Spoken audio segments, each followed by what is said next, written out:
देखा जाए। चलो बौद्ध धर्म को देखते हैं। बौद्ध धर्म का सेकेंड पार्ट। हाँ, बौद्ध धर्म।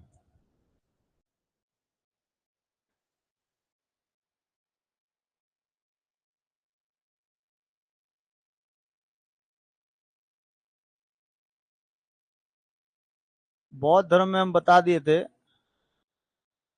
कि प्रथम बौद्ध संगीति जो हुआ था वो 483, 383 और 255 और प्रथम सदी, ये 4 जगहों पे, मतलब कि इसमें 4 समय पे हुआ था। बौद्ध संगीतियां हुई थी। बौद्ध संगीति का मतलब बौद्ध को फैलाने वाले कुछ कारक थे। ये बहुत सारे, मतलब जिस जिस समय में हुआ था, 483, 383, 250, 255 और प्रथम सदी में हुआ था। इसके बाद बौद्ध धर्म को देखते हैं। तो बौद्ध धर्म जो था ये 3 हिस्सों में बट चुका था। एक्चुअली 2 हिस्सों में बटा हुआ था, फिर बाद में कालांतर में फिर एक और बट गया। ठीक है, तो यह बटा हुआ था हीनयान और महायान। ठीक है, किस किस में? हीनयान और महायान। महायान में बच चुका था। महायान, हीनयान और महायान। हीनयान और महायान, और एक होता ब्रजयान। ब्रजयान 3 जगहों पे बटा हुआ था। हीनयान, महायान, ब्रजयान। हीनयान, महायान, ब्रजयान 3 जगहों पे बट चुका था, 3 गो रूपों में। जैसे जैन धर्म बटा था ना, जैन धर्म कितने में बटा था? 2 हिस्सों में बटा था, पीताम्बरी, श्वेतांबर और दिगंबर। श्वेतांबर और दिगंबर हिस्सों में बट चुका था हीनयान। इसका कहना था, हीनयानों का कहना था ना, जो हीनयान में गए थे, हीनयानों का कहना था कि हम लोग कोई भी चेंजेस नहीं करने वाले हैं बौद्ध धर्म में। बौद्ध धर्म में कोई भी चेंजेस करने की जरूरत नहीं है, हम लोग ये चेंज नहीं करेंगे। लेकिन महायान लोगों का कहना था कि कुछ ना कुछ, जैसे जैसे टाइम बीतता चला जाता है वैसे वैसे टाइम पीरियड के अनुसार हम लोग को कुछ चीजें चेंज करनी चाहिए।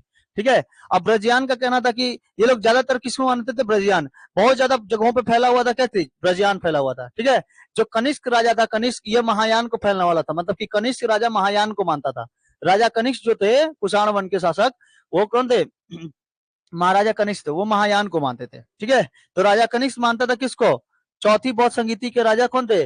कनिष्क थे। तो महायान को मानता था कौन? कनिष्क मानता था। महायान को मानता था कनिष्क। बताओ इनका क्या कहना था?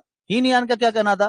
तो हीनयानों का कहना था, हीनयानों का कहना था कि अगर, नीचे दिए,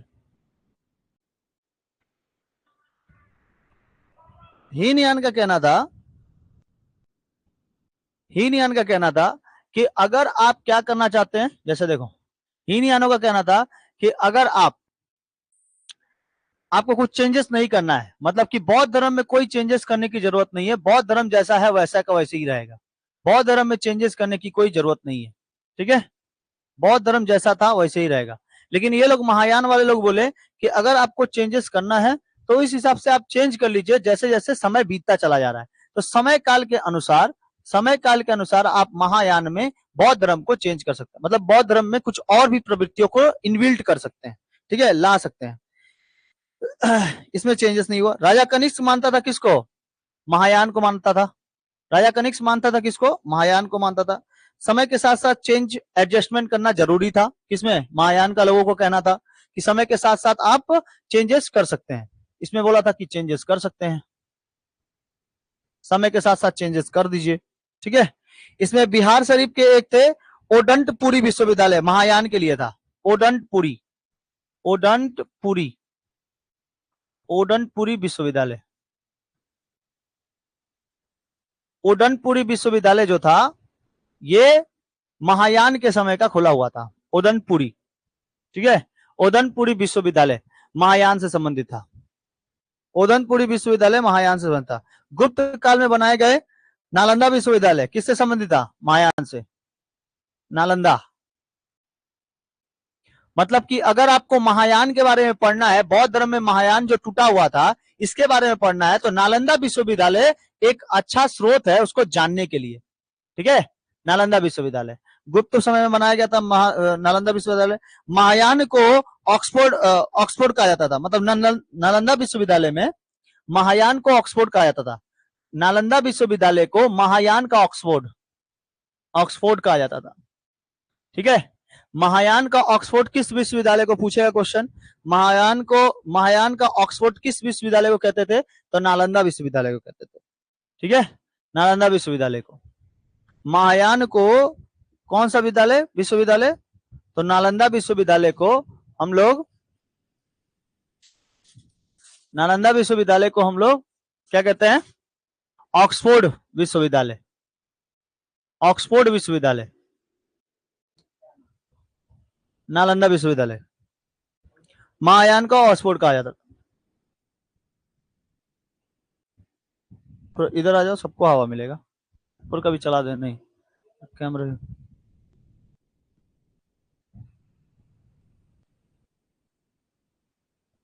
नालंदा विश्वविद्यालय को ऑक्सफोर्ड कहा जाता था। आगे बढ़े। कालांतर में ब्रजयान क्या हो गया, टूट गया। ब्रजयान जो टूटा ये बाद में टूटा, बाद में टूट के रह गया। ये ब्रजयान जो था ये बाद में टूट गया। तो 3 हिस्सों में हम लोग बौद्ध धर्म को टूटने वाले कंडीशन में पढ़ सकते हैं। जैन धर्म को भी 2 हिस्सों में पढ़े थे हम लोग, जैसे एक था श्वेतांबर और एक था दिगंबर। ठीक है, तो जैसे इसमें था हीनयान, महायान और ब्रजयान। सबसे ज्यादा जगहों पर अगर कोई फैला हुआ था तो ब्रजयान था। महायान तो कनिष्क के समय फैला हुआ था, जब कुषाण वंश चल रहा था। तो उस समय ये बाद में जब टूटा, प्रारंभ में प्रातः काल में जब टूटा, तो ये ब्रजयान टूटा। ठीक है, ब्रजयान हिस्से से। जैसे इसमें कुछ चेंजेस आए, इसमें कुछ चेंजेस आया। ठीक है, इसमें जैसे इसमें देखो, इसमें कुछ भी चेंजेस नहीं हुए थे। हीनयान वाला लोगों को तो जो मानना था, वो हीनयान में जो गए हुए थे उन लोगों का तो मानना था कि हम लोग कुछ चेंजेस नहीं करेंगे। महायान में चेंज करने के लिए कुछ बातें आई, लेकिन सबसे ज्यादा चेंजेस कहां पे हुआ, ब्रजयान में चेंज हुआ। ब्रजयान में चेंज क्या हुआ कि नृत्य वाले जितने भी लोग हैं नृत्य कर सकते हैं। पहले नाचने उचने का कोई भी ये नहीं था, नृत्य कर सकते हैं। शराब दारू पे सबसे क्या कर था, पाबंद लगा दिया गया था कि शराब दारू भी कोई पीना चाहता है तो मदिरा वगैरह पी सकता है। ठीक है, लेकिन ऐसा इसमें नहीं था, महायान और हीनयान में नहीं था। ब्रजयान आते आते नृत्य की शैली आ गई थी। ठीक है, नृत्य शैली आ चुकी थी। भागलपुर में विक्रमशिला किससे संबंधित है, ब्रजयान से। भागलपुर में जो विक्रमशिला विश्वविद्यालय है, विक्रमशिला किससे संबंधित है, विक्रमशिला विश्वविद्यालय। अगर पूछा नालंदा विश्वविद्यालय किससे संबंधित है, तो महायान से। ऑक्सफोर्ड मतलब कि नालंदा विश्वविद्यालय को महायान का ऑक्सफोर्ड कहते हैं। ठीक है, और औदंतपुरी विश्वविद्यालय किससे संबंधित है, महायान से। समय काल किससे चल रहा था, मतलब कि समय काल के अनुसार बट गया था ये महायान में। और चेंजेस मतलब कि चेंजेस लेके आना चाहिए था। इन लोगों बोले कि चेंजेस के अनुसार आप एडजस्टमेंट कर सकते हैं, चेंजेस के अनुसार आप एडजस्टमेंट कर सकते हैं, एडजस्ट कर सकते हैं किसी भी चीज को। ठीक है, उसके बाद भागलपुर विश्वविद्यालय में ब्रजयान से संबंधित है, भागलपुर विश्वविद्यालय। ठीक है, ये एक शाखा थी विश्वविद्यालय के, ब्रजयान की शाखा थी। चीन तथा थाईलैंड में कौन फैला हुआ था, ब्रजयान। चीन तथा थाईलैंड, चीन तथा थाईलैंड में भी क्या फैला हुआ था, ब्रजयान फैला हुआ था। जापान में भी क्या फैला हुआ था, ब्रजयान फैला हुआ था। इस सब जगहों पर तिब्बत जब कब्जा किया ना, तिब्बत 1959 में जब तिब्बत को कब्जा किया चाइना ने, तो चाइना के बहुत सारे लोगों ने मान लिया था कि मतलब वहां पे 20 से 25% ही क्या मानते हैं, बौद्ध धर्म को मानते हैं, बाकी सारे नास्तिक हैं। सब कोई क्या है, नास्तिक है। ठीक है, तो चीन तथा थाईलैंड में फैलने वाले ब्रजयान था। धर्म, बौद्ध धर्म में चीन तथा इसमें थाईलैंड में भी फैलने वाले कौन थे, ब्रजयान थे। ये लोग देखना दारू शराब सब पीता है ना, मछली भगवान सब खा लेता है। भगवान भी आएंगे तो सोच लेगा कि म्यूजियम में बंद कर दे इसको, बाद में खाएंगे कभी। तो मैं ये लोग का बहुत खतरनाक होता है चीन वगैरह में। आगे बढ़े तो यहां पर चीन और इसमें कनेरी की गुफा जो है, कनेरी की गुफा, ये सब पूछता है। ये 3 को समझ में आ गया, ये 3 तो समझ में आ गया। तो पहला था बौद्ध धर्म में हीनयान। हीनयान बौद्ध धर्म में कोई भी चेंजेस नहीं करे थे, लेकिन महायानों ने कुछ कुछ समय काल के अनुसार एडजस्टमेंट के लिए चेंजेस किया था। औदंतपुरी का विश्वविद्यालय महायान से संबंधित है, कनिष्क संबंधित है महायान से, नालंदा विश्वविद्यालय महायान से। ठीक है, बौद्ध धर्म को बाद में टूटा और ब्रजयान में ये बाद में टूट गया। इसमें नृत्य करने की सलाह दी गई थी, इसमें शराब पीने की सलाह दी गई थी, मदिरा पीने की सलाह दी गई थी। शराब मदिरा एक ही होता है। भागलपुर का विक्रमशिला विश्वविद्यालय ब्रजयान से संबंधित है। चीन तथा थाईलैंड में जो शाखा बनी हुई थी बौद्ध धर्म की, वो किससे संबंधित है? ब्रजयान से संबंधित है। आगे बढ़ते हैं। तो कनेरी की जो गुफा होती है, कनेरी की गुफा, कनेरी की गुफा कहाँ है? कनेरी की गुफा है महाराष्ट्र में। कनेरी की गुफा महाराष्ट्र। यहाँ पे किसके साक्ष्य मिले हुए हैं? बौद्ध धर्म के साक्ष्य मिले हुए हैं, बौद्ध धर्म की मूर्तियां मिली हुई है। ठीक है, प्रथम ऐसा, भारत में प्रथम ऐसा मूर्ति था जिसके ऊपर मतलब कि कोई मानव का रख के पूजा हुआ था। मानव का पूजा हुआ था मूर्ति बना के। प्रथम भारत में ऐसा था धर्म, ये ऐसा धर्म था जो मानव का पूजा हुआ था। मानव मतलब गौतम बुद्ध मानव थे, राम जी मानव थे, उसके बाद फिर राजा थे ना वो लोग, देवी लोग तो क्या थे? राजा ही थे। तो इसलिए बोला गया था ना कि पहले पहले कामयाब हो जाइए, उसके बाद उस सब सारे धर्मों को छोड़ दीजिए, सब कुछ से मोक्ष पा जाइए, पहले कामयाब रहिए, है ना। तो ये लोग राजा थे, कृष्ण भगवान भी राजा, उसके बाद मोक्ष पाए, समझा, तब भगवान बने। लेकिन उससे पहले पशुपति, सिंधु घाटी सभ्यता, पशुपतिनाथ का मंदिर। लेकिन वो क्या, पशुपतिनाथ मतलब शंकर भगवान, तो शंकर डायरेक्ट भगवान थे, ठीक है। वो कहीं राजा बन के नहीं आए थे, या राजा से नहीं जाने जाते, वो भगवान के नाम से आते थे। तो उनका तो भगवान का सीधे पूजा होता था। आइए लोग, एक राजा की तरह पूजा होता था, राजा में मानव की तरह। तो पहला बार अगर भारत में किसी मानव मूर्ति बनाकर पूजा हुई तो किसकी हुई? गौतम बुद्ध की हुई, समझा। दिस इज द पीएससी, इसको कहते हैं पीएससी का कॉन्सेप्ट, ठीक है, पीएससी और यूपीएससी। अगर आप ऐसे एग्जामों में बैठते हैं तो आपको टोटली लिखना पड़ेगा कि भारत में सबसे पहले मूर्ति पूजा किसकी हुई। मूर्ति पूजा, अगर मूर्ति बना रहे हैं तो मानव की, अगर मानव में मूर्ति पूजा की अगर हुई तो गौतम बुद्ध की, ठीक है। खतरनाक। कनेरी की गुफा गुप्त वंश में बनाया गया था महाराष्ट्र में, कनेरी की गुफा, ठीक है। सारनाथ में, सारनाथ और अजंता, सारनाथ और अजंता कब बनाया गया था? इनकी गुफाओं में, ये कब? गुप्त काल में बनाया गया था, गुप्त काल में बनाया। गुप्त काल में बहुत सारे बौद्ध धर्मों का प्रचार हुआ था, बौद्ध धर्म का सबसे ज्यादा प्रचार गुप्त काल में हुआ था, ठीक है। अजंता। वामयान में महात्मा बुद्ध की प्रतिमा को गिरा दिया गया था। बामयान, बामयान देखे थे? बामयान अफगानिस्तान, नाम सुने थे? अफगानिस्तान में महात्मा बुद्ध की प्रतिमा गिरा दी गई थी, एकदम ऊंचा था, एकदम मतलब खड़े प्रतिमा थी, और खड़ी प्रतिमा को वो लोग गिरा दिया, तालिबानी लोग, वहां पर तालिबानी लोग गिरा दिया गया, तालिबानी, ठीक है। अफगानिस्तान में कौन फैले हुए थे? तालिबान लोग। और वहां पे बामयान की मूर्ति थी, बामयान की मूर्ति थी जो कि गौतम बुद्ध की थी, बहुत ऊंची थी, सबसे ज्यादा भारत विश्व में अगर कोई सबसे ऊंचा मूर्ति था तो बामयान का था, लेकिन गिरा दिया, ठीक है। अभी तिब्बत में है सबसे बड़ा।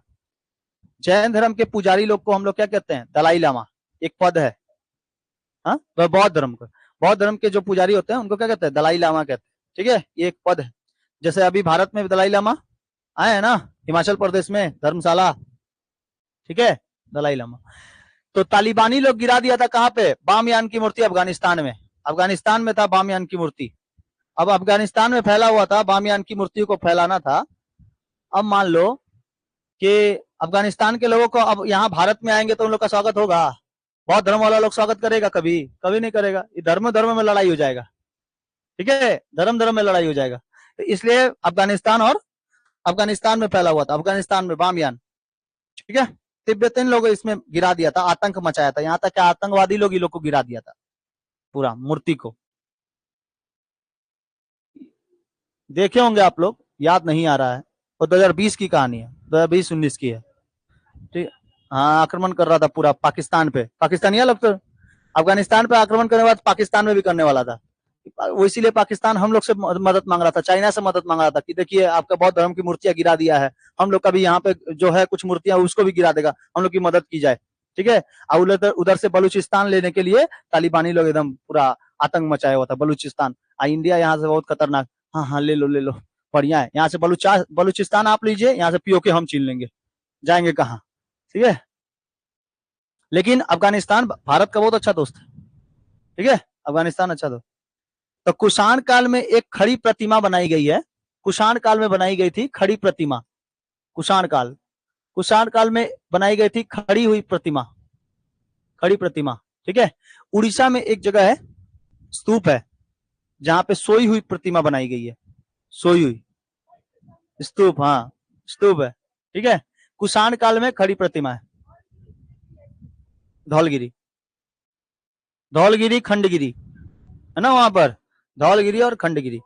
कनिष्क में है देवता के रूप का, कुषाण काल में कनिष्क ने बनाया था इनको देवता के रूप में, कनिष्क ने देवता का रूप धारण किया था, देवता रूप, ठीक है। तो कुषाण काल में खड़ी प्रतिमा का सबसे ज्यादा प्रचलन था, और जब कनिष्क आए तो कुषाण के राजा ही कौन थे, कनिष्क थे, तो कनिष्क ने इनको देवता के रूप में माना था, ठीक है, ये राजा थे, देवता के रूप में माना था। मूर्ति पूजा एवं सुव्यवस्था ढंग से होता था, मूर्ति पूजा, मूर्ति पूजा भी चालू हो गया था, मूर्ति पूजा, ठीक है, मूर्ति पूजा। और 3 शैली में बनाया गया था, सबसे ज्यादा खतरनाक शैली थी गांधार शैली, मतलब कि इनकी मूर्तियों को शैली में ढांचा गया था, जैसे कोई कोई बनाने का जैसे बोला जाता ना फाइन आर्ट, नाम सुने हो, फाइन आर्ट नाम सुने, ये वाला फाइन आर्ट क्या होता है, किसी शैली के अनुसार बनाना, फाइन आर्ट। जैसे अगर आप इवन डोरेमोन भी बना रहे हो ना, तो वो कौन सी शैली है, जापानी शैली है। डोरेमोन अगर बना रहे हो, पेड़ बना रहे हो, तो हर जगह पे पेड़ फैले हुए हैं, तो हर एक पेड़ का अपनी अपनी एक शैली होता है, ठीक है। जैसे एक मर्डर करने वाला का अपना एक शैली है, कि हम इसी हिसाब से मर्डर करते रहेंगे, उसको सीरियल किलर कहा जाता है, समझ में नहीं आ गया। उसी तरह उसको क्या कहते हैं, शैली कहते हैं। तो जब जब आप कभी किसी चीज को किसी चीज में ढांच देते हैं, ढांचा बना देते हैं, तो उसका बन जाता है, शैली बन जाती है। जैसे ये ह्यूमन शैली है ना, ह्यूमन शैली। तो 3 गो शैली है, 3 गो शैली, जिसमें है एक तो गांधार शैली, और एक मथुरा शैली, मथुरा शैली, गांधार शैली, मथुरा शैली, गांधार शैली और अमरावती शैली, अमरावती, अमरावती, ठीक है। इसका नाम बहुत ज्यादा परेशान करेगा आपको, अमरावती। अमरावती एक शैली है, समझ में आया, अमरावती एक शैली है, अमरावती शैली। तो मथुरा शैली में, मथुरा शैली का जो प्रतिमा बनता था, मथुरा शैली में जो प्रतिमा बनता था, ये लाल पत्थर का बनता था। मथुरा शैली में जो ये बनता था, मूर्ति बनती थी, वो लाल पत्थर की बनती थी, इसमें काली पत्थर की बनती थी, काला पत्थर, इसमें काला पत्थर का बनता था, ठीक है।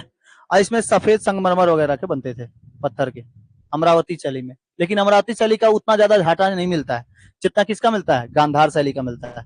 गांधार शैली में खड़े गौतम बुद्ध की शैलियां दिखाई देती है, खड़े हुए और सोए हुए, सोए हुए के मथुरा शैली में, और खड़े हुए में गांधार शैली में, ठीक है। खड़े जितने भी है ना तुमको मिलेंगे, खड़े एकदम ऐसे स्टैंडिंग, स्टैंडिंग पोजीशन में गांधार शैली, ठीक है। आगे बढ़े।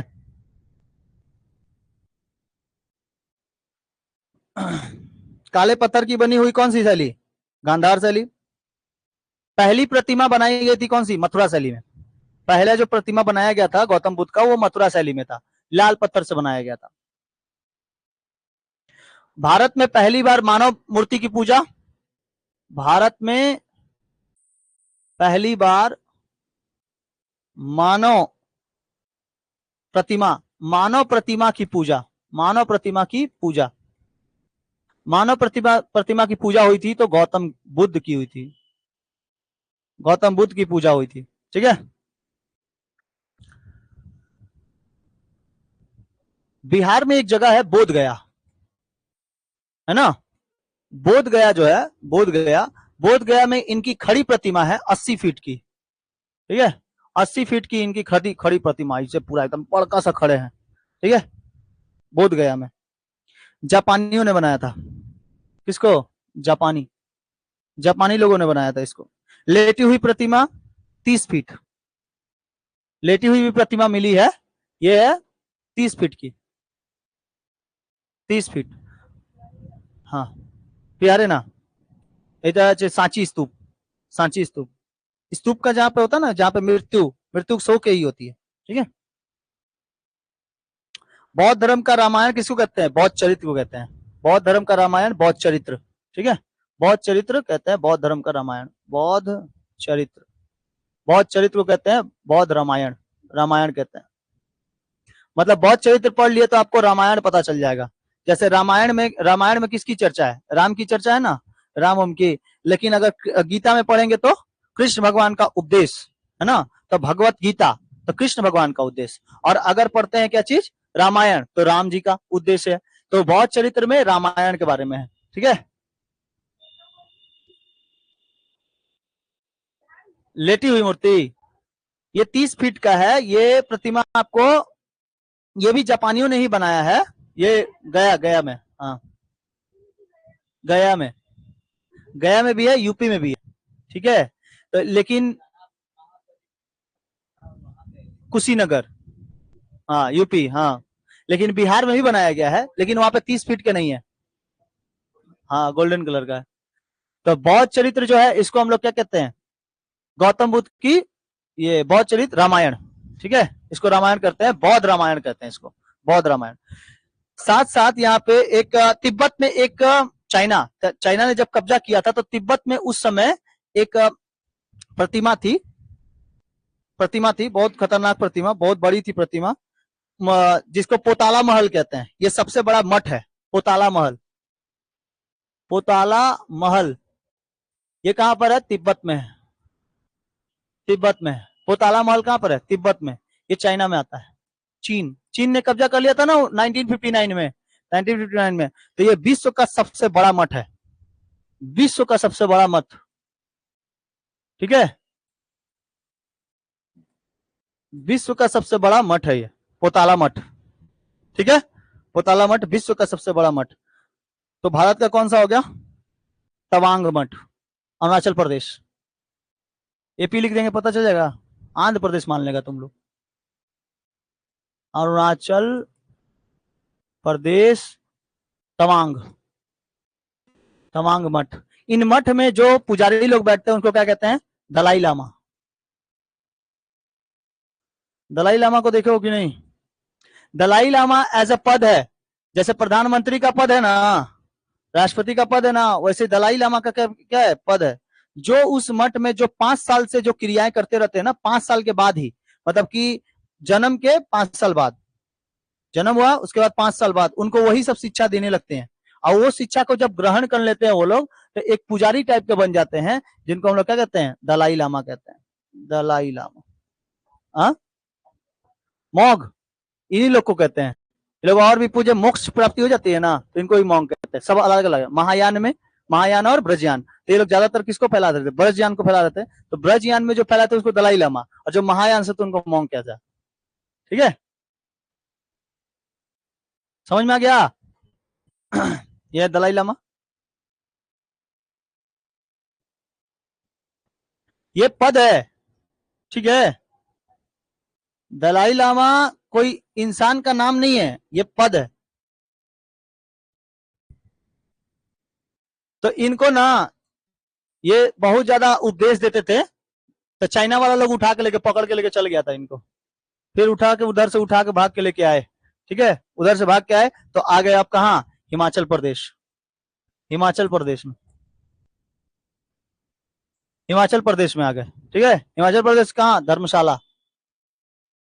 अब कहाँ रहते हैं ये लोग, धर्मशाला में रहते हैं, ठीक है, धर्मशाला में रहते हैं, समझ। तो दलाई लामा एक पद है। बोलो, बोल, मेरे से बोलो, बोलो क्या प्रॉब्लम है।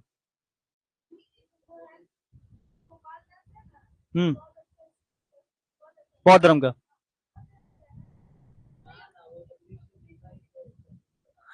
वो एक्चुअली ना बौद्ध धर्म में जब जाते हैं ना, बौद्ध धर्म को शिक्षा देने रहते हैं, तो बौद्ध धर्म के बारे में बता देते हैं। कृष्ण जी में जाते हैं तो कृष्ण जी की लीला बता देते हैं, ठीक है। अब जैसे तुम इनको पूछ लो, कौन है, एक बाबा है प्रेमानंद जी महाराज, उनको अगर ईसाई धर्म के बारे में पूछूंगा, ईसाई धर्म के बारे में पूरा बता देंगे कि अच्छा चिट्टा। भाई उन लोग को सिद्धि प्राप्त है, ईवी लोग को सिद्धि प्राप्त होती है। ये लोग 5 साल से यही सब मेहनत करता है, 5 साल की उम्र से ही ये लोग इसी सब चीजों में चलाते हैं। और जो 5 साल से ही बौद्ध धर्म में जो शामिल हो गया, उनको क्या कहते हैं, दलाई लामा कहते हैं, ठीक है। तो बहुत सारे ऐसे लोग होते हैं जो मतलब एक धर्म को छोड़कर दूसरे धर्मों में भी चल जाते हैं और उनके बारे में जानने की कोशिश करते हैं, कुरान गीता पुराण सब पढ़े रहते हैं, ठीक है, वो लोग जानते हैं दलाई लामा। तवांग मठ जो होता है ये अरुणाचल प्रदेश में दूसरा सबसे बड़ा मठ है। ये दूसरा दूसरा सबसे बड़ा, विश्व का दूसरा सबसे बड़ा मठ कौन सा है, अरुणाचल प्रदेश, अरुणाचल प्रदेश का तवांग, ठीक है, तवांग, तवांग मठ अरुणाचल प्रदेश का। दलाई लामा पद का नाम है हिमाचल प्रदेश में। महाविश्व सूत्र, महाविश्व सूत्र, इसको गौतम ये बौद्ध धर्म का डिक्शनरी कहते हैं। बौद्ध धर्म का डिक्शनरी, बौद्ध धर्म का डिक्शनरी, ठीक है, बौद्ध धर्म का डिक्शनरी कहते हैं,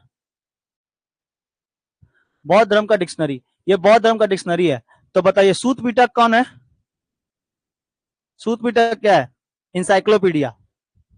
विनय पिटक की सूत पिटक, सूत पिटक सबसे छोटा, इंसाइक्लोपीडिया है ना। बौद्ध धर्म का इंसाइक्लोपीडिया सूत पिटक। त्रिपिटक में बांटे थे ना, त्रिपिटक, त्रिपिटक, त्रिपिटक में कौन था? सूत पिटक था और अभिधम्म पिटक, अभिधम्म पिटक और एगो अभिधम्म पिटक और एक क्या था? विनय पिटक। 3 गो पिटक था। सूत पिटक खतरनाक था, इंसाइक्लोपीडिया। आगे बढ़े। अशोक ने, देखो इसमें बहुत महान महान राजा आए थे जो कि बौद्ध धर्म को क्या किए थे? अपनाए थे बौद्ध धर्म को। जैसे अशोक, अशोक ने भी किसको अपनाया था? बौद्ध धर्म को अपनाया था। कनिष्क, कनिष्क ने भी किसको अपनाया था? बौद्ध धर्म को अपनाया था, कनिष्क। और नागा अर्जुन, नागा अर्जुन, कालाशोक, शोक, ठीक है, कालाशोक, अशोक। तो अशोक ने अपने बेटा बेटी को ना बौद्ध धर्म की शिक्षा करने के लिए, बेटा बेटी को बौद्ध धर्म की शिक्षा करने के लिए श्रीलंका भेजा था। बौद्ध धर्म की शिक्षा लेने के लिए श्रीलंका भेजा था, ठीक है। हाँ, ये भी प्रचार करने के लिए, अब शिक्षा लेने के लिए, शिक्षा के साथ साथ प्रचार। पहले शिक्षा लिए लोग श्रीलंका में जाके, तो उधर भी बौद्ध धर्म फैला हुआ था, पूरे विश्व में फैला हुआ था बौद्ध धर्म। सबसे ज्यादा फैला हुआ था चाइना में, ठीक है, चाइना गया था बौद्ध धर्म, इधर ही से गया था बौद्ध, ठीक है। कनिष्क, नागार्जुन ये लोग भी थे। कालाशोक थे, कालाशोक, अजात शत्रु, कालाशोक, अजात शत्रु, बहुत बड़े बड़े बड़े जो राजा महाराजा लोग थे उस समय के, वो लोग भी इस धर्म को अपनाए थे, ठीक है। धर्म को अपनाना था, समझ गया।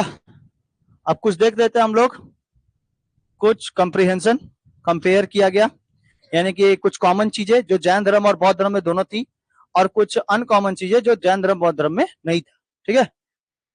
तो कुछ कॉमन फेजेस देख लेते हैं, जैसे जैन धर्म और बौद्ध धर्म, कॉमन फेजेस, कॉमन फेज क्या था? तो देखो जैन धर्म और बौद्ध धर्म दोनों ही क्या मानते थे? भगवानों को नहीं मानते थे। भगवान लोग का, इनका कोई भी कहना नहीं था कि भगवान होते हैं, कोनो को नहीं मानना था, ठीक है, ना जैन धर्म का ना बौद्ध धर्म का। कॉमन फेज में हम जैन धर्म बौद्ध धर्म दोनों बना रहे हैं, ठीक है। और क्या मानते थे बताइए तो? और क्या? मूर्ति पूजा, मूर्ति पूजा था, मूर्ति पूजा विरोधी थे, मूर्ति पूजा नहीं करना है, ठीक है। साक्ष्य कौन होता है? एक भगवान ही होता है। अब भगवान को ये लोग मानते ही नहीं थे कॉमन प्लेस में। और कर्म कांड को भी नहीं जानते थे, कर्म कांड को भी नहीं जानते थे।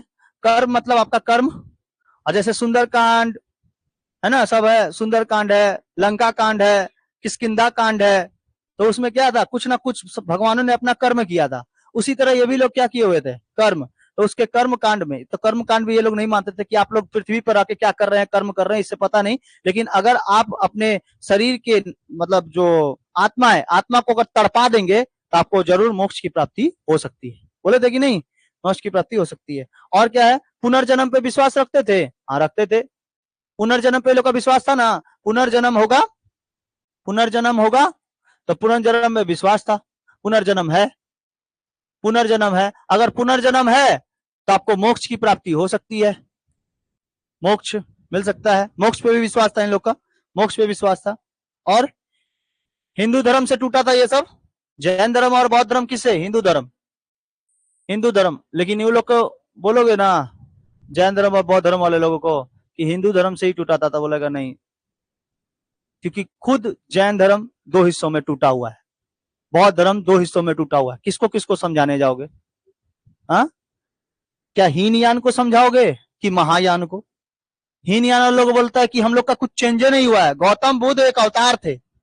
अब वो किसके अवतार थे वो लोग बोल ही नहीं पाता, डायरेक्ट भगवान बोलता है, ठीक है, समझ में आया?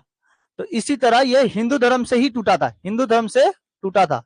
तो कॉमन मिला, जैन धर्म भी हिंदू धर्म से और बौद्ध धर्म भी हिंदू धर्म से टूटा था। और एक क्या चीज, इसमें भी राजा होते थे, जैन धर्म में भी राजा थे, महावीर स्वामी राजा थे। उससे पहले भी बहुत सारे जैन धर्म में बहुत सारे राजाओं ने आया, जैसे ऋषभ देव, पारसनाथ, ये लोग क्या थे? राजा थे। और यहाँ बौद्ध धर्म में भी गौतम बुद्ध राजा थे। सुदोधन क्या थे? राजा थे, उनका बेटा भी राजा है ना। तो राजा का भी प्रचलन था। ये कुछ कॉमन है। और कुछ कॉमन? और कुछ कॉमन? और कोई चीज कॉमन हो सकता है?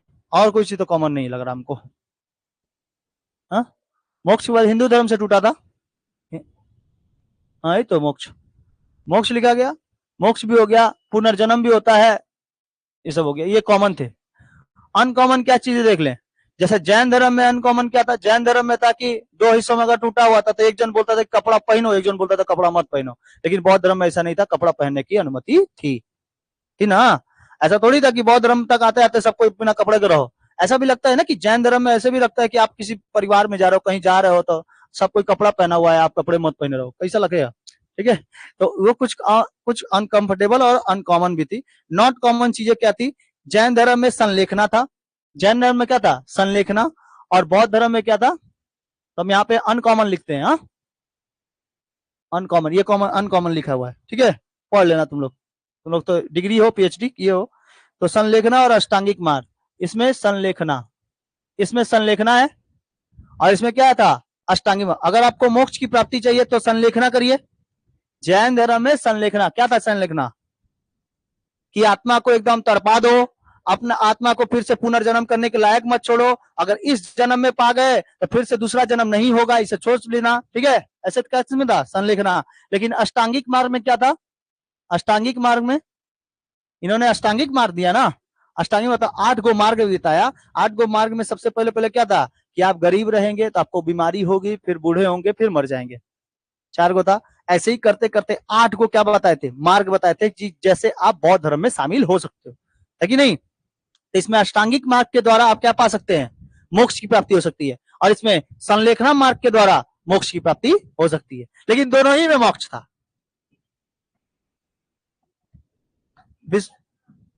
पुनर्जन्म में विश्वास करता था, लेकिन जब तक मोक्ष नहीं आया था तब तक, ठीक है। तो हम लोग पुनर्जन्म तो ये भी लोग मानते हैं, बौद्ध धर्म लोग पुनर्जन्म मानते हैं, ये भी लोग मानते थे। हाँ, तो वो तो मोक्ष पाने के लिए ना। लेकिन कई लोग तो मानते थे कि हाँ, अगर हमको मोक्ष नहीं पाना है तो हम लोग की सिंपल मृत्यु होगी, महापरिनिवारण नहीं होगा, ठीक है। महापरिनिवारण करने के लिए आपको क्या करना पड़ेगा? मोक्ष की प्राप्ति करनी पड़ेगी। तो दोनों में मोक्ष थे, तो इसीलिए दोनों लोग पुनर्जन्म मानता था, ठीक है। सब कोई मोक्ष पा जाएगा ऐसा थोड़ी था। 99% अगर आपको बोलते हैं कि पुनर्जन्म के बारे में मामले में बात है तो आप पुनर्जन्म को ही मानोगे, ठीक है। 99% लोग बोलते थे कि पुनर्जन्म फिर से होता है, ठीक है। इसलिए दोनों में पुनर्जन्म था। इसमें संलेखना भी दी थी। ये इसकी भाषा कैसी होती थी? प्रकृति। इसकी भाषा कैसी थी? प्रकृति। इसकी भाषा कैसी थी? पाली। बौद्ध धर्म की भाषा कैसी थी? पाली थी। पाली को लगभग लगभग सब कोई समझ जाते थे, लेकिन प्रकृति को कोई नहीं समझ पाता था जल्दी, ठीक है। जैसे अगर तुम बिहार वार में चल जाओ तो अलग अलग जगहों पर अलग अलग भाषा है ना। जैसे हाजीपुर के कारे खैले है, खैली ही, ऐसे ऐसे करके बात बोलता है, ठीक है, अलग अलग जगहों से। तो प्रकृत और पाली भाषा, इसमें प्रकृति, इसमें पाली भाषा, समझा। इसमें महिलाओं का परिवेश नहीं था, महिलाओं लोगों का पालन करना था। इसमें महिला सब आ सकती थी। इसमें महिला आ सकती थी कि नहीं? जैसे प्रजापति गौतमी पहले ही आ गई, है ना। यहाँ के मोक्ष को क्या कहते थे? कावल्य कहते थे, है ना। इसमें मोक्ष को क्या कहते थे? कैवल्य।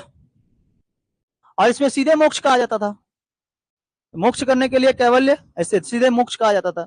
इसमें बोले, इसमें कठोर नियम थे, कठोर नियम को पालन करना पड़ता था। इसमें सिंपल नियम को पालन करना था। आप अष्टांगिक मार्ग सिंपल प्रदर्शित करिए, अष्टांगिक मार्ग को, बस आपका आराम से बौद्ध धर्म कंप्लीट हो जाएगा।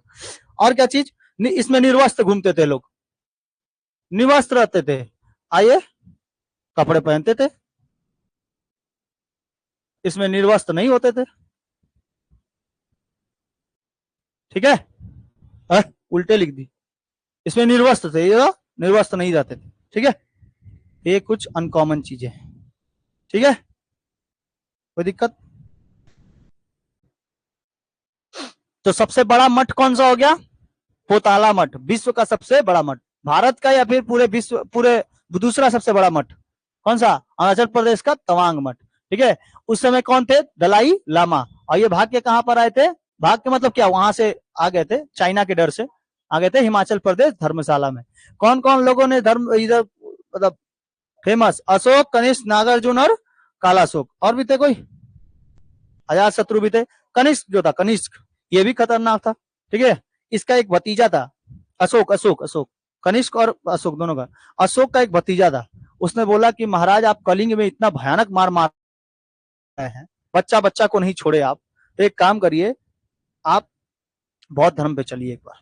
चलिए आप लोग को लोगों से मिलाते हैं, बौद्ध धर्म के लोगों से, कितना स्वेच्छा से अपने आप को बताते हैं कि हम इस देश के ही राजा हैं, या फिर इस देश के ही क्या है, हम लोग नागरिक हैं, हम लोग सब एक जगह मिल के रहते हैं। चलिए आपको बताते हैं। गया, उसका पूरा माइंड चेंज हो गया अशोक का। उसने बोला अपने मतलब जिस दिन उस समझ गया ना कि बौद्ध धर्म में भी ऐसी ऐसी मांग है, ऐसा चलता रहता है, तो उसने पूरा तलवार डाल दिया। अब बोला कि अब मेरा पूरा जीवन इन लोगों को संरक्षण करने में या फिर इसका सॉल्व करने में, इन लोग की जितने भी कंडीशनली है सबको सॉल्व करने में मेरा जीवन व्यतीत होगा। ठीक है, इतना भयानक था। पूरा उसका भतीजवा एकदम चेंज कर दिया उसका माइंड। कुषाण काल में खड़ी प्रतिमा, कनिष्क देवता रूप के रूप में मूर्ति पूजा की जाती थी। मथुरा शैली, गांधार शैली और अमरावती शैली। तो मथुरा शैली में लाल पत्थर और गांधार शैली में काला पत्थर से यूज होता था। भारत में पहली बार मानव प्रतिमा की पूजा तो गौतम बुद्ध की पूजा। बोध गया में कितना फीट है? 80 फीट है। और यूपी में लेटा हुआ फीट है जिसका नाम 30 फीट का है। बौद्ध धर्म का चरित्र, बौद्ध धर्म का चरित्र किसको कहते हैं? बौद्ध धर्म का चरित्र रामायण। बौद्ध धर्म का चरित्र मतलब बौद्ध रामायण कहते हैं इसको, बौद्ध धर्म का चरित्र बौद्ध रामायण। ठीक है, तालिबानियों लोग के पास कौन सा था? वामयान की मूर्ति। सारनाथ और अजंता में किसका बनाया गया था? गुप्त काल के समय। कनेरी की गुफा महाराष्ट्र, कनेरी की गुफा महाराष्ट्र में है। याद रहेगा, बौद्ध धर्म में हीनयान, महायान और ब्रजयान टूटा हुआ था। भागलपुर में विक्रमशिला विश्वविद्यालय, चीन तथा थाईलैंड में भी कौन सा फैला हुआ है? ब्रजयान की एक शाखा है। ब्रजयान की क्या है? शाखा है। नृत्य शैली को इन्होंने मंजूरी दे दी थी, नृत्य वगैरह। कनिष्क समय काल के समय इसमें चेंजेस कुछ एडजस्टमेंट के लिए जरूरी। उदंतपुरी विश्वविद्यालय और नालंदा विश्वविद्यालय। आगे देखें, अब देख लेते हैं सांकेतिक चिन्ह कौन कौन से हैं। ठीक है, सांकेतिक चिन्ह कौन कौन से हैं? सांकेतिक चिन्ह वेरी इंपॉर्टेंट। सांकेतिक चिन्ह एग्जाम में पूछता है। सांकेतिक चिन्ह मतलब कि जब उनका महापरिनिर्वाण हुआ तो कौन सा चिन्ह था, जब जन्म हुआ तो कौन सा चिन्ह था, जब गर्भ में थे तो कौन सा चिन्ह था। जैसे रुपीस का चिन्ह कैसे होता है? ऐसे, है ना? रुपीस का चिन्ह ऐसे होता है। आपको अगर ऐसा कहीं पे दिखाई देगा तो आप पहचान जाओगे कि ये इंडियन करेंसी है ना? इंडियन करेंसी है। जैसे मान लो कि राजस्थान में आप खो गए कहीं, या फिर गोभी का मरुस्थल चाइना में खो गए, तो वहां पर अगर मान लो गोभी का मरुस्थल या तिब्बत का मरुस्थल है, सहारा मरुस्थल, हाँ सहारा मरुस्थल, सहारा मरुस्थल में खो गए और आपको कहीं पर वहां पे ऐसा पैसा दिखाई दे, तो ये चिन्ह से आप पता कर लोगे कि यहाँ पे जरूर कोई इंडियन आया होगा, है ना? और वो भी मेरे जैसा खोएगा, आरडी बन के जाएगा खोया होगा। ठीक है, ऐसे पता कर सकते हैं। तो रुपीस वाले चिन्ह से पता कर सकते हैं। तो चिन्ह से हम लोग पता कर सकते हैं कि बौद्ध धर्म में वो कौन सी उनकी प्रतिमा थी या फिर बनाया गया था। जब गौतम बुद्ध मां के गर्भ में आए हुए थे, गर्भ में, जब गर्भ में थे तो उस समय चिन्ह था हाथी। जब गर्भ में थे तो हाथी, गर्भ में थे तो हाथी। जन्म हुआ तो कमल, जन्म हुआ तो कमल, जन्म हुआ तो कौन सा? कमल। गर्भ में रहे तो हाथी, जन्म हुआ तो कमल। अभी इसको याद रखने का ट्रिक बता देते हैं। ठीक है, पहले लिखा दे, उसको ट्रिक बता देंगे, बता दें।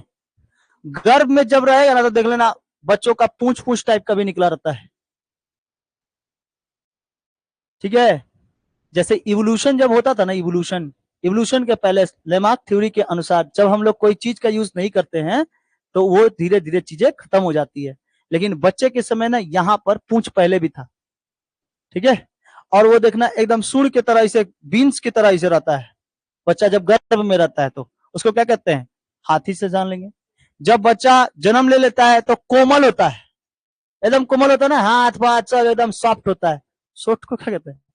कमल यानी कोमल, कोमल यानी कमल। जन्म में क्या रहेगा? कमल। जब युवा अवस्था में हो जाता है तो युवा अवस्था, लड़ाई पीट बहुत ज्यादा करता है युवा अवस्था में, हो जाता है लड़का साढ़। क्या होता है? साढ़। ठीक है, और साढ़ ये किसका प्रतीक है? ये बल का प्रतीक है। सांड किसका प्रतीक है? बल का प्रतीक। सांड लोग को देख लेना, एगो दूगो सांड को मिला देना, कभी लड़ेगा जब मारेगा ना तो दूसरा सांड भी वैसे ही, और उसके बीच में आ गया तो 60-70 जन को ऐसे ही लपेट लेता है। ठीक है, ऐसे ऊंचा ऊंचा के सांड लोग का। और कोई कोई सांड को बैल बना देता है। बैल जो होते हैं अलादा होते हैं। बैल का बेस्ट डिफरेंस काट दिया जाता है। जब ऑक्स होते हैं ना, ये सांड होते हैं ना, सांड का अगर बेस्ट डिफरेंस काट दिए तो बन जाएगा बैल। अब वो कोई काम का नहीं रहेगा, चक्कर पकड़ नहीं कर सकता, अब लाल पीला हरा भी नहीं देख सकता। अब कोनो बगल से गाय गुजरे एकदम बहुत सुंदर, नहीं उस कोनो मतलब ही नहीं रहेगा, जो गुजर जाओ उसको कोई मतलब नहीं रहेगा बैला को। ठीक है, इसलिए बोलता है बैल है कहा। कोई कोई नहीं बोलता है, कोई कोई टीचर लोग देखना बोलता है बैल है का रे, पढ़ाई नहीं करता है। कोई कोई तो गधा नाम रख देता, गधा सबसे आसान होता है, गधा गधा। तो युवा अवस्था में कौन सा होता है? साढ़। ठीक है, गृह त्याग के समय, गृह त्याग, अगर आप घर को त्यागेंगे तो अभी कैसे जाते हैं? 4 चक्का पे जाते हैं, 4 चक्का पे जाते हैं ना, वैसे उन लोग का 4 चक्का होता था, घोड़ा। ठीक है, घर को त्यागेंगे तो हार्डली से हार्डली 2 चक्का या 4 चक्का पे जाएंगे, है ना। गृह त्याग को घोड़ा, गृह त्याग का घोड़ा। ज्ञान की प्राप्ति, ज्ञान की प्राप्ति, बोधि वृक्ष, बोधि वृक्ष। ज्ञान की प्राप्ति इधर ही ना हुई थी, बोधि वृक्ष। कहां पर? बोधि वृक्ष, बोध गया में, बोधि वृक्ष बोध गया। कौन से पेपर? पीपल का पेड़, पीपल। बोधि वृक्ष कौन सा था? पीपल था। आगे बढ़े, उपदेश। अगर आप बहुत बड़े महान व्यक्ति मिल गए तो आप चारों तरफ उपदेश दोगे, तो चारों चारों तरफ उपदेश दोगे, पृथ्वी के हर एक कोने पे उपदेश दोगे। ठीक है, उपदेश अगर दोगे, हर जगह पे उपदेश दोगे, तो ये ऐसे ही कुछ बन जाएगा कि नहीं बन जाएगा? उसको क्या कहते हैं? चक्र कहते हैं। क्या कहते हैं? चक्र। इसी जगह से निकला अशोक चक्र, अशोक ने लिया था ना। ठीक है, अशोक चक्र। ठीक है, आप अगर सब चीज से समृद्ध हैं, समृद्धि अगर आप प्राप्त कर लिए, सब चीज से आपके पास, सब चीज आपके पास, ऑल टोटल समृद्धियां हैं, सब चीज है, तो आप पूरे क्या रहेंगे? अपने वस्त्र आभूषण सब कुछ दान देते चलते हैं, है ना। सब कुछ पास आपके समृद्धि है, तो आप क्या बनाओगे? अपना एक समृद्धि है, तो आप वहां पे क्या कहलाते हो? शेर कहलाते हो। बाप रे बाप, सब चीज का समृद्धि है, शेर कहलाएगा, शेर। ठीक है, समृद्धि अगर रहेगा तो। निवारण जो होता है, निवारण, निवारण, निवारण जब किए थे यानी महापरिनिवारण, तो उनको क्या कहते हैं? पद चिन्ह, पद चिन्ह, पद चिन्ह। ठीक है, निवारण को जब मोक्ष की प्राप्ति होने के बाद जब मृत्यु होती है तो उसको महापरिनिवारण कहते हैं, महापरिनिवारण। ठीक है, तो उसको क्या कहते हैं? उसको कहते हैं पद चिन्ह, पद चिन्ह कहते हैं। और जब मृत्यु हो जाती है तो, मृत्यु नॉर्मली होती है तो इसको कहते हैं स्तूप, जिसमें उनको बसा दिया जाता है, तो क्या हो जाता है? स्तूप हो जाता है। तो मृत्यु का प्रतीक किसका है? स्तूप है। यानी कि गौतम बुद्ध का जहां पर भी मृत्यु हुई थी, मतलब जहां पर मृत्यु हुई थी, तो वहां पे क्या बनाया गया है? स्तूप बनाया गया, वहां पे लेटे हुए मिलेंगे। ठीक है, स्तूप बनाएगा। कोई कोई देखना कहीं कहीं जगहों पर एकदम पूरा, वहां तिब्बत में, तिब्बत में एकदम ध्यान करते हुए मिलेंगे, क्योंकि वहां पर मतलब श्रावस्ती तो उधर ही था ना, जंगलों के, मतलब यूपी में था श्रावस्ती, और उसी के ऊपर नेपाल, और नेपाल के ऊपर क्या था? तिब्बत। तो तिब्बत वाला हिस्सा और नेपाल वाला हिस्सा, इस सब जगहों पे बौद्ध धर्म मिलेगा, और वहां पे पूरा कैसे ध्यान करते हुए। और बौद्ध धर्म का जो जहाँ पे ध्यान ज्ञान प्राप्त किए थे, वहां पे भी ध्यान वाला मिलेगा। ठीक है, तो कोई कोई ऐसा जगह है जहां पे ध्यान की मूर्तियां पाई गई हैं, ध्यान वाली। आगे बढ़े, तो समझ में गया। तो गर्भ में जब थे तो हाथी, जन्म के समय कोमल या कमल, कोमल अगर रहेंगे तो कमल, युवावस्था में सांड बन के मारे गए, गृह त्याग में घोड़ा, 4 पैरों से जाएंगे। अच्छा, गृह त्याग में 4 कंधों पे जाता है, 4 कंधों पे जाता है ना। गृह त्याग हो जाता है कि नहीं? वो हमेशा के लिए महापरिनिवारण हो जाता है, तो आपका पद ले लेगा। ठीक है, देखना कोई पद के सामने ऐसे पैर के सामने सब खड़ा होकर उसके बाद फोटो खिंचाता है कि अब ये चल बसे हैं, यही लास्ट हम लोग का फोटो है इनके साथ, तो फोटो खिंचा के रख लेता है कोई कोई। लास्ट में देखना फोटो होता है, लास्ट समय तक जाते हुए भी सेल्फी लेके जाता है सब, सेल्फी मार के जाता है, दादाजी चले गए ऐसे मार के जाता है, पद चिन्ह लेके जाता है। हाँ हाँ, स्टेटस लगाएगा, दादाजी थे चले गए, स्टेटस लगा देता है मार मार के। बताओ, मर गए तो क्या स्टेटस लगाना यार, नीचे में लगा देगा RIP, रेस्ट इन पीस। अरे RIP लिख देगा, रेस्ट इन पीस, शांति से जाइए, रेस्ट हो जाइए। नहीं लिखा जाता है ये सब, जो मर गया उसको अब तो कम से कम शांति से जाने दो। फोटो वोटो लगा के एकदम बहुत भयानक, याद कर लीजिए। याद केवल इस देश में उन मृतकों का याद बस उसी समय आता है जब 15 अगस्त और 26 जनवरी आता है, बाकी सब समय तो भुलेले रहते हैं, सब समय तो 14 फरवरी मनाते हैं, 14 फरवरी मनाते हैं। अभी आ रहा है 2 अक्टूबर, 2 अक्टूबर।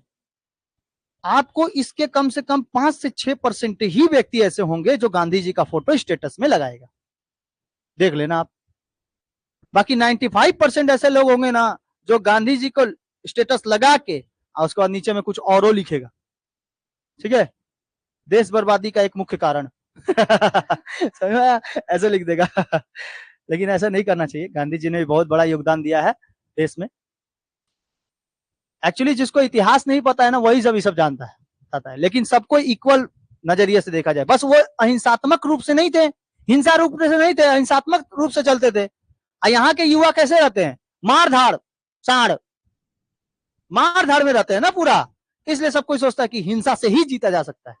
लेकिन गांधी जी का कहना था कि अगर आप हिंसा करोगे तो वो कुछ दिन के लिए ही जीवित रहेगा, बहुत दिनों के लिए नहीं, लेकिन अहिंसा से अगर ठोक ठोक के मारेंगे ना बहुत दिनों तक जीवित रहेगा वो सब सारी चीजें, हमको अनंत काल तक याद किया जाएगा। अब गांधी जी को कोनो बोल दे कि अनंत काल तक नहीं याद करेगा, आने वाली पीढ़ियां 100 लाख पीढ़ियां पढ़ेंगी ऐसे ही गांधी जी के बारे में, आने वाली। बोल दिया जाएगा कि बाप रे 1930 में कोई था, 1915 में आए थे भारत में, कोई था। ठीक है, ऐसे याद किया जाएगा, भुलाने योग्य नहीं है कोई भी, लेकिन सब कोई क्या पता कहें वैसे ऐसे नजरियों से देखता हूं उनको। हाँ, बोले नहीं, युवाओं का संस्था था ना, यहाँ भारत एक युवाओं का है, युवाओं का। देखना सब कंडीशन सभी सब चीजें होती है, जो भी फैसले लिए जाते हैं लोकसभा में ले जाते हैं, और लोकसभा को क्या बोलाता है, युवाओं का संगठन है ना, लोकसभा क्या है, युवाओं का है इसीलिए। अब देख लेते हैं कुछ घटना और उसे संबोधन चिन्ह, संबोधन, संबोधक, संबोधन। देखो घटना जैसे कि मान लो कि अगर गृह का त्याग किए तो क्या घटना का नाम था, मर गए तो क्या नाम था, मतलब मृत्यु हो गई तो क्या नाम था। जैसे गृह त्याग किए, गृह त्याग, जब गृह त्याग किए तो महाभिमिष्करण, महाभिमिष्करण। ठीक है, इसका मतलब होता है परिक्रमा करना। ठीक है, टोटल क्या, परिक्रमा, परिक्रमा मतलब पूरे भारत में, पूरे विश्व में परिक्रमा करना, गृह त्याग। ज्ञान की प्राप्ति, ज्ञान की प्राप्ति, संबोधि, संबोधि, ज्ञान की प्राप्ति थी संबोधि। उपदेश, उपदेश देना, उपदेश प्रदान करना, धर्म चक्र परिवर्तन, धर्म चक्र परिवर्तन। ठीक है, परिवर्तन, धर्म चक्र परिवर्तन, धर्म चक्र परिवर्तन, उपदेश। और निर्वाण, निर्वाण को क्या कहते हैं, क्या, महापरिनिर्वाण, महापरिनिर्वाण, महापरिनिर्वाण। ठीक है, निवाण यानी मृत्यु। ये उनके 4 को क्या थे, कुछ घटनाएं थी, 4 तो घटनाएं। ठीक है, इसे याद रखना है, 4 तो घटना, महापरिनिर्वाण, निवाण, महाभिमिष्करण, यही वाला पूछता है सबसे ज्यादा, ये वाला और ये वाला, महापरिनिर्वाण और महाभिमिष्करण। ठीक है, और इसमें पूछता है आपका हाथी, हाथी, जन्म, गृह त्याग, महापरिनिर्वाण, ये मृत्यु। पीपल अब पूछना छोड़ दिया ज्यादातर। ठीक है, पहले पीपल बहुत ज्यादा क्वेश्चन आता था। हम लोग जब 2016 में पहली बार हम 2016 में ये दिए थे SSC GD का, तो उसमें एक क्वेश्चन ये पूरा एकदम आता था, ये कहाँ गया पीपल वाला, ये हो गया। ये हमेशा आता था, हर एक मतलब कि सबके ये में दिया था, ये कॉमन क्वेश्चन था, पीपल आते रहता था। ठीक है, समझ आ गया। जैन धर्म बौद्ध धर्म खत्म। अब अदर रिलीजियस देखेंगे, जिसमें हम लोग बिफोर क्राइस्ट और आफ्टर क्राइस्ट समझेंगे। ठीक है, अदर रिलीजियस में और क्या पढ़ना है? अदर रिलीजियस में पढ़ना है आपको वही जीसस क्राइस्ट के बारे में, और जो जो छोटे छोटे धर्म थे, उसके बाद महाजनपद में घुस जाएंगे। ठीक है, उसके बाद घुस जाएंगे महाजनपद। जैसे बहुत सारे जैसे राजा थे ना, राजा लोग अपना अपना एक धर्म निकाल दिया था, रिलीजियस, अपने अपने धर्मों को लेकर चलने वाले, तो उसके राजा का। ठीक है, इतना रहने दे आज, और पढ़ा दे, इतना रहने दे। तुम लोगों को कोई क्वेश्चन है? जैन धर्म वाला लोग? जैन धर्म बौद्ध धर्म, जैन धर्म बौद्ध धर्म खत्म। आप लोग से जैन धर्म बौद्ध धर्म का टेस्ट ले लेंगे कल।